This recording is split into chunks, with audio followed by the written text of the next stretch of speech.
kita sedang inilah membangun satu partai yang baru, kecil, namun bersih dan banyak sekali kreativitas di dalamnya.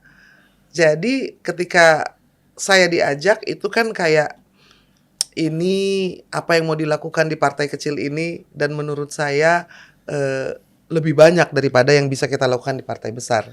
Iya. Gitu. Semangatnya ini ya, anak-anak muda ini ya. Luar biasa. Luar biasa. Luar biasa, luar biasa. Dan katanya juga partai yang anti korupsi. Nah, itu salah satu alasan kenapa saya bergabung dengan PSI ya. Kemarin saya menemani Kaisang di ulang tahun LBP ke-76 ya kan.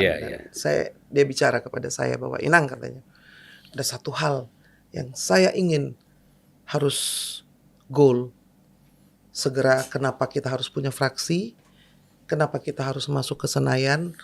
Satu saja dulu. Undang-undang perampasan aset. Karena itu tak kunjung disahkan. Sudah 11 tahun mangkrak lu abang tahu kan. Nah, dari situ saya lihat bahwa wah, luar biasa ya. Ini sang mawar yang baru ini, yang orang-orang kan banyak melihat dengan sinisme. Karena membandingkannya dengan partai-partai lama, partai-partai tua, partai-partai yang memang sudah punya pakem yang sangat berbeda dengan PSI, ya kan? Jadi kalau saya melihatnya, saya bilang, ya udah Mas Kaisang, kita berjuang untuk itu. Iya, katanya. Kalau pemerintah bisa merampas aset-aset yang dikorup dari para koruptor itu, maka itu selain memberikan efek jera, itu juga akan membuat negara ini memiliki pendapatan yang jauh lebih besar, karena uang negara yang diambil nggak kira-kira, Bang. Ya kan begini, orang sekarang tidak takut masuk penjara dengan korupsi misalnya. Betul. Karena kan yang diminta kembali itu hanya sebagian kecil. Betul. Dia berpikir setelah keluar dari penjara nanti dia masih banyak punya uang. Masih bisa bikin partai, masih bisa menyalek. Nah itu juga akan ada undang-undang yang mengikutinya, ya kan. Kalau sudah dimiskinkan koruptor ini, mungkin yang lain akan berpikir 1000 kali lipat untuk korupsi. Jadi saya mau cerita ke abang tuh, oh boleh juga nih brotum kita yang baru ini, karena Kaisang sendiri, dan dia mengajak itu, ngomongnya tuh langsung gitu ya. Itu Inang, perjuangan yang nomor 1, mensahkan undang-undang perampasan aset. Nah itu juga supaya orang tahu kalau apakah ada ketua umum, ketum dari parpol yang lain yang memiliki goal seperti itu. Saya tuh ingin bertanya balik sebenarnya.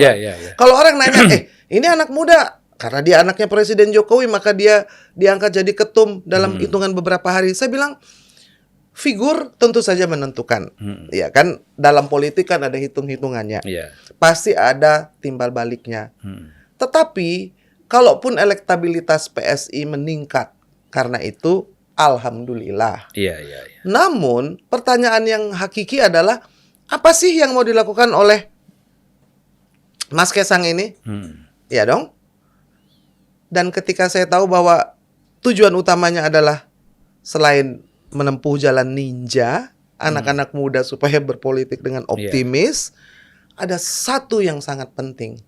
Tekadnya untuk membawa PSI ke Senayan supaya mengesahkan rancangan undang-undang perampasan aset. Dan menurut saya, semua orang harus berbicara soal itu. Jadi, harus saya tanyakan kembali, kenapa 11 tahun dia tidak selesai-selesai, ya Bang? Ada berapa fraksi di parlemen itu? Ada berapa banyak partai-partai besar itu? Kenapa mereka tidak mau mengesahkan?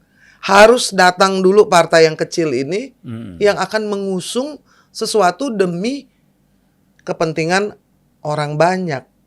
Ya ada kemungkinan kalau itu dipertanyakan ya. Kalau saya melihatnya, karena kan selama ini kan terjadi kasus-kasus hukum, itu kan banyak juga menyangkut anggota DPR, pimpinan partai ya. Ya mungkin itu mereka kalau cepat-cepat mengesahkan undang-undang perampasan aset itu sama aja menjerat diri sendiri kan. Nah, itu kan dengan kata lain mengatakan bahwa kami ini korup semua. Makanya kami tidak bisa mengesahkan undang-undang ini. Ya sudah, kalau itu adalah pesan yang disampaikan, jangan maju lagi. Jangan dipilih lagi partai-partai itu sampai mereka mau mengesahkan undang-undang yang pro kepada rakyat dan memiskinkan koruptor. Ketika koruptor ini dilindungi, maka kita memiskinkan rakyat yang sudah miskin jadinya, Bang. Iya, dilindungi dan terlindungi ya. Exactly. Dilindungi dan terlindungi. Jadi kalau saya pikir boleh juga ini Kaisang ini. Karena itu hal yang sebetulnya ramai-ramai diusung oleh partai-partai lain dan tidak 11 tahun. Jadi kan pertanyaan saya, apa yang terjadi selama 11 tahun ini? Iya kan? Jangan janji macam-macam. Tanya saja, mau dari partai A, B, C, D, E, mau nggak mensahkan undang-undang perampasan aset? Ini udah tinggal berapa lama lagi periodenya? Setahun lagi ya. 1 tahun lagi. Kenapa tidak kunjung disahkan? Memang artinya perlu diganti semua ini satu paket. Iya kan? Iya. Orang-orang yang tidak mau melihat masalah di negeri ini apa, sangat kompleks. Dan salah satu yang paling utama adalah korupsi yang merajalela. Sehingga kita dinobatkan selalu jadi juara champion corruption. Kan malu, Bang.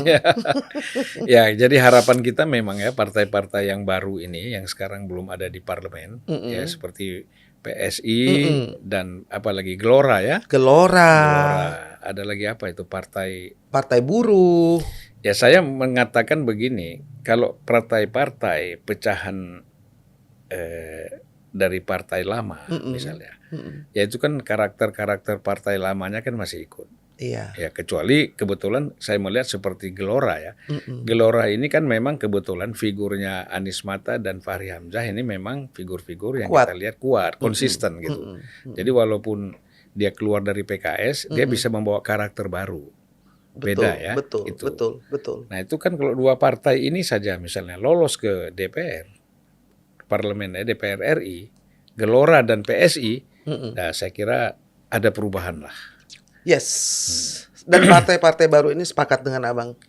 Kita bikinlah fakta integritas. Jangan hanya koalisi-koalisi tetapi tidak ada landasan atau platformnya. Kalau saya mau koalisi atau joinan dengan Abang, kita ada platform dulu dong, Bang. Kita jangan korupsi ya, Bang, nggak boleh ya. Koridornya juga ada kan? Kalau ada yang korup maka kita harus pecat, kita harus selesaikan gitu. Lalu ada target-target yang akan dibuat. Saya pikir partai-partai baru harus mengusung sesuatu yang memang tidak bisa diusung oleh partai lama. Benar nggak, Bang? Iya betul. Sehingga ada diferensiasi, sehingga orang bisa mempunyai pilihan alternatif yang jelas gitu loh. Makanya kalau ditanya kenapa sih Inang ke PSI, ya karena hal itu, karena saya masih bisa mengusung untuk melawan korupsi, untuk kampanye anti korupsi.